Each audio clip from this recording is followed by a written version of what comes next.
Friends, today I'm going to cover one of the most important topic, that's from Introduction to Drama, themes and content after 1950s theaters. Dear students, आज की video में मैं discuss करने वाली हूँ कि जो 1950s के बाद थिएटर्स थे, ये जो प्ले लिखे जाते थे उसमें किस तरह का थीम्स रखा जाता था, किस टाइप का कंटेंट जो है उस टाइम पर यूज़ होता था आफ्टर 1950s। इसमें जो थीम था वो कौन सा थीम ये यूज़ करते होते थे, सोशल एंड पॉलिटिकल कमेंट्री का यूज़ किया जाता था। यानी इसके बाद जो थीम्स थे 1950s थिएटर्स के बाद जो थीम्स का यूज़ किया गया वह प्ले के अंदर, वो एक इम्पॉर्टेंट थीम सोशल और पॉलिटिकल, मतलब इस टाइम पर जो राइटर लिखते होते थे वो पॉलिटिकल और सोशल इश्यूज़ को डिस्कस करते होते थे अपने वर्क के अंदर। जैसे कि सिविल राइट्स हो गए, इक्वालिटी हो गया, इसके ऊपर ये डिबेट करते थे, इसके ऊपर लिखते थे। यानी थिएटर टोटल जो थे ये एड्रेस करते थे जितने भी सोशल इनजस्टिस हैं, जैसे कि रेसिज्म आ गया, सेक्सिज्म आ गया, क्लास डिस्पार्टीज आ गई इस टाइम पे पोस्ट मॉडर्निज्म में। तो इस चीज़ के ऊपर ये प्ले में जो वहाँ पर सिचुएशन होती थी, पॉलिटिकल जो सिचुएशन चल रही होती थी, जो सोसाइटी के अंदर हो रहा होता था, वो सारे के सारे वो थिएटर के अंदर वो पोर्ट्रे करते होते थे राइटर्स। पहली चीज़ कि सिविल राइट्स और इक्वालिटी के ऊपर डिबेट की जाती थी और यही चीज़ प्ले की जाती है पोस्ट मॉडर्निज्म थिएटर्स में। वार और वियलेंस पर भी डिबेट की जाती है और ये मेन थीम और कंटेंट जो है लिखा जाता है किसके अंदर, प्लेस के अंदर, वार एंड वियलेंस। क्योंकि पोस्ट मॉडर्निज्म मीन्स के पोस्ट सेकेंड वर्ल्ड वार के बाद अब जो हालात थे, जो सिचुएशन थी, उसके बारे में लिखना जो है वो स्टार्ट कर दिया राइटर्स ने। इस टाइम पीरियड पे जो आपको प्लेज मिलते हैं पोस्ट मॉडर्निज्म के, ये टोटल हॉरर्स ऑफ वॉर हमें इसमें नज़र आता है। इसके अलावा जैसे कि हमारे पास बर्टोल्ट ब्रेख्ट हैं, इन्होंने Mother Courage and Her Children and Harold Pinter's work, ये सारे के सारे जो है ये बेसिकली वियलेंस को टोटल क्रिटिसाइज कर रहे हैं। इन्हें अपने वर्क के अंदर ये क्या करते थे, क्रिटिसाइज कर रहे होते थे। इसके अलावा रेवोल्यूशंस एंड एक्टिविज्म जो पॉलिटिकल ट्यूबरलेंस है 1960s की, और इसके बियॉन्ड जो इन्फ्लुएंस था प्ले राइटर्स का, वो बेसिकली यानी ये जो वर्क लिखते थे वो रेवोल्यूशन और रेजिस्टेंस को के थीम को रिफ्लेक्ट करते, जैसे कि अथॉल फैगट्स प्ले है क्रिटिंग अपार्थिड, यानी ये किस चीज़ को रिफ्लेक्ट करता है, रेवोल्यूशन और एक्टिविज्म को अपने वर्क के अंदर रिफ्लेक्ट करता है। ये सोशल एंड पॉलिटिकल कमेंट्री के इस टाइम पीरियड पर जो प्लेज लिखे जाते थे उसमें एक थीम, मेजर थीम क्या रखा जाता था, सोशल और पॉलिटिकल कमेंट्री। यानी सोशल और पॉलिटिकल कमेंट्री में सिविल राइट्स एंड इक्वालिटी आ जाता है, वार एंड वियोलेंस, और इसके अलावा रेवोल्यूशन एंड एक्टिविज्म, इस तरह के थीम्स वर्क में रखे जाते थे। इसके अलावा एक्सप्लोरेशन ऑफ सब्जेक्टिविटी, यानी इस टाइम पीरियड के जो प्लेज हैं, जो राइटर हैं, वो सब्जेक्टिविटी को एक्सप्लोर कर रहे हैं, जैसे कि एग्जिस्टेंशलिज्म एंड अब्सर्ड।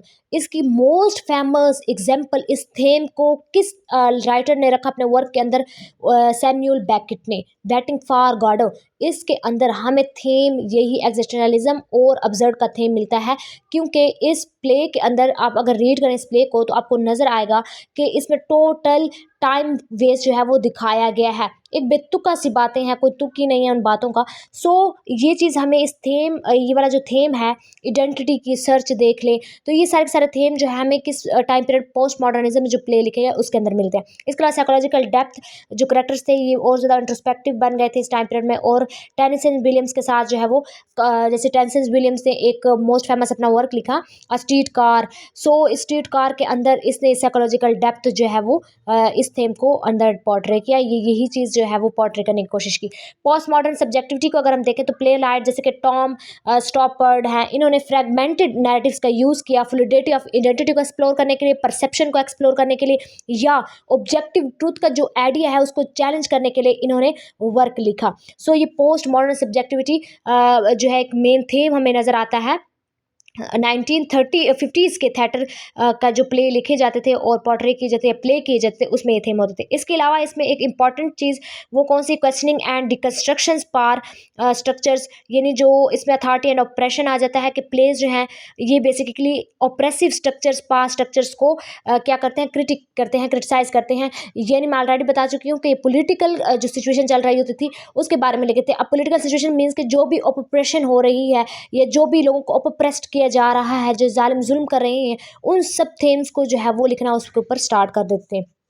यानी ये थीम जो है वो अपने वर्क के अंदर ये लिखते होते थे। बहुत सारे राइटर्स ने इस तरह का वर्क लिखा। पोस्ट क्लोनियल प्रॉस्पेक्ट देखें तो हमें इनके वर्क में पोस्ट क्लोनियल प्रॉस्पेक्ट भी नज़र आता है, जैसे कि वॉल सोविकिना है, इन्होंने अपना, जैसे कि नोगिया वैथिंगस हैं, इन्होंने कॉलोनियल लेगेसी को क्या किया हुआ है, अपने वर्क के अंदर चैलेंज किया हुआ है। यानी इन्होंने इंडिजियस कल्चर जो थे उन और आइडेंटिटीज़ को के एक्सप्लोइटेशन जो है उसको हाईलाइट किया अपने वर्क के अंदर। जेंडर सेक्सुअलिटी के ऊपर बात की जाती थी। फेमिनिस्ट और क्वेयर थिएटर जो थे ये टोटल जो पेट्रियार्कल और हेटेरोनॉर्मेटिव पार्स होते थे और उनको क्या करते थे, एक्सप्लोर करते थे या डीकंस्ट्रक्ट कर रहे होते थे अपने वर्क के अंदर। सो जेंडर एंड सेक्सुअलिटी थीम्स भी हमें इन वर्क के अंदर मिलता है।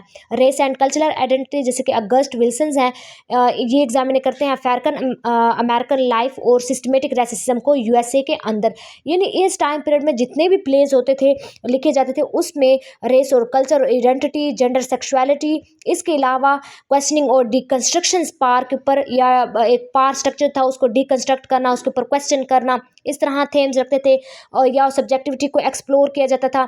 या सोशल या पॉलिटिकल कमेंट्री, यानी उस टाइम पीरियड पर जो सोसाइटी की एक या सोशल जो चेंजेस आ रही हैं एक कंट्री के अंदर, या फिर जो पॉलिटिकल चेंज थी या पॉलिटिकल जो कंडीशन होती थी, जो सिचुएशन होती थी, उसके ऊपर वो लिखना स्टार्ट कर देते। और इस तरह के थीम्स जो अपने वर्क के अंदर 1950s के बाद के जो थिएटर थे उसके अंदर ये चीज़ जो है वो प्ले की जाती थी। और इस तरीके से जो प्ले राइटर थे वो ऐसे ही थीम्स अपने वर्क के अंदर रखते होते थे। सो डियर स्टूडेंट्स, एक शॉर्ट सी video about themes contents after 1950s theater।